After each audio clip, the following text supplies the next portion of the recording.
Story. बहुत समय पहले की बात है। एक छोटे से गांव में एक गरीब लेकिन बहुत भक्तिपूर्ण महिला रहती थी। उसका नाम था गोमती। गोमती हर रोज सुबह जल्दी उठकर अपने आंगन में लगी तुलसी माता की पूजा करती थी।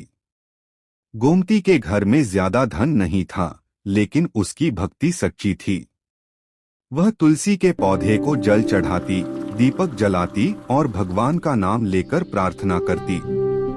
हे तुलसी माता, हमारे घर में सुख और शांति बनाए रखना। गांव के कुछ लोग उसका मजाक उड़ाते थे।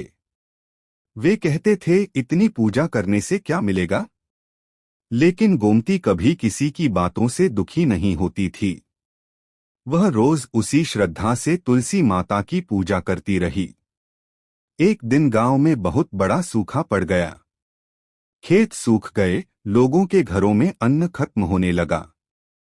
सभी लोग परेशान हो गए। लेकिन आश्चर्य की बात यह थी कि गोमती के घर में कभी अन्न की कमी नहीं हुई। उसके घर का आंगन हमेशा हरा भरा रहता था और तुलसी का पौधा और भी ज्यादा सुंदर हो गया था। एक रात गोमती को सपने में एक देवी दिखाई दी। देवी ने कहा, मैं तुलसी माता हूँ। तुम्हारी सच्ची भक्ति से मैं बहुत प्रसन्न हूँ। तुम्हारे घर में कभी भी दुख और गरीबी नहीं आएगी। सुबह जब गोमती उठी तो उसने देखा कि उसके आंगन में तुलसी के पास सोने के कुछ सिक्के पड़े हैं। वह समझ गई कि यह तुलसी माता का आशीर्वाद है। उस दिन के बाद गांव के सभी लोग तुलसी माता की पूजा करने लगे। सबको समझ आ गया कि सच्ची श्रद्धा और भक्ति कभी व्यर्थ नहीं जाती। सीख मोरल: तुलसी माता की सच्चे मन से पूजा करने से घर में सुख, शांति और समृद्धि आती है। अरे ये हिंदू धर्म में तुलसी विवाह बहुत पवित्र और शुभ माना जाता है। यह विवाह कार्तिक माह की देवउठनी एकादशी के दिन मनाया जाता है। इस दिन तुलसी माता का विवाह भगवान विष्णु के अवतार शालिग्राम या श्री कृष्ण से कराया जाता है।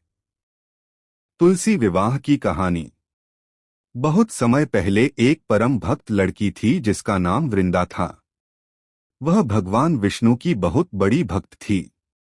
उसका विवाह एक शक्तिशाली राक्षस जलंधर से हुआ था। वृंदा इतनी पतिव्रता और पवित्र थी कि उसकी शक्ति के कारण जलंधर को कोई भी देवता युद्ध में हरा नहीं पा रहा था। देवताओं ने कई बार युद्ध किया, लेकिन हर बार जलंधर जीत जाता था।